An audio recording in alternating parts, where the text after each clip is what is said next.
He sat at his desk, smiling, while I carried a box of my belongings out of the building.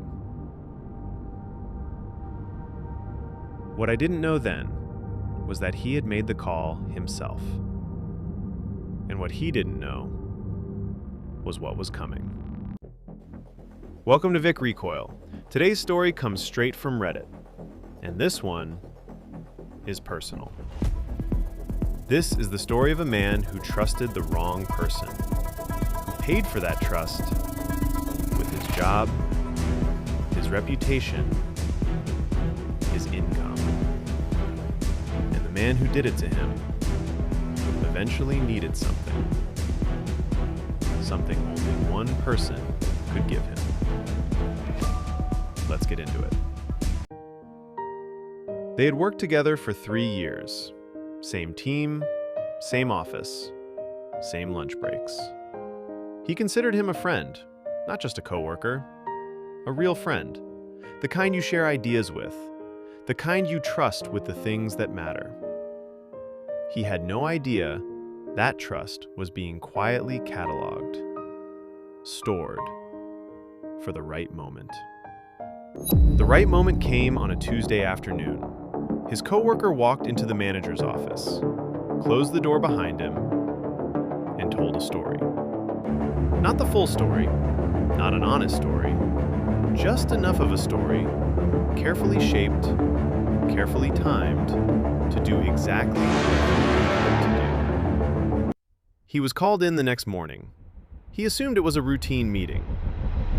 It was not. The manager slid a paper across the desk. He read it once, then again. Effective immediately. Through the glass wall, he could see his coworker at his desk, working, not looking up, smiling at his screen.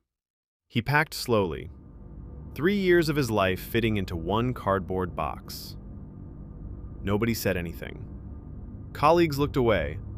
The office kept moving around him, like he had already stopped existing. He walked out and did not look back. Not because he wasn't hurting, but because he refused to let them see it. Months passed. He had moved on, started rebuilding. Then a mutual colleague reached out, wanted to meet for coffee, said there was something he should know. He sat across the table and listened. And as the story was told to him, piece by piece, his face went very still. It was him. It had always been him. He could have been angry. He was, for a while. But anger is expensive, and he had better things to spend his energy on. So he worked, quietly, consistently, building something better than what was taken from him, something that was entirely his own. The new company was different. Better people, better culture, a place that actually recognized what he brought. He rose quickly, not because of politics, not because of who he knew, but because of what he was actually capable of when nobody was working against him. 2 years after being walked out of that building, he was sitting behind a desk. His desk. His title. Hiring manager. He was now the person who decided who gets in and who doesn't. One afternoon, he was reviewing applications. Dozens of them. He scrolled through names. And then he stopped. He read the name again. Slowly.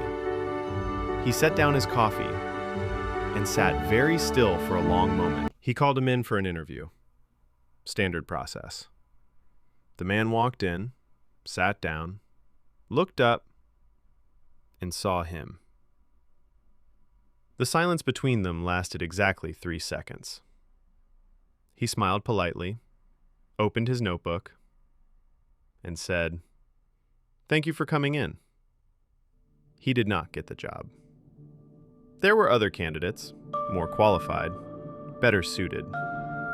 That was all he said in the rejection email. Professional, clean, No mention of the past. No explanation needed.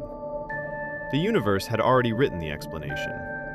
He never told anyone what really happened in that interview room. He didn't need to. Some things are not meant to be announced. They are just meant to be felt. Quietly. Completely. Alone by a window with a cup of coffee and a view he earned.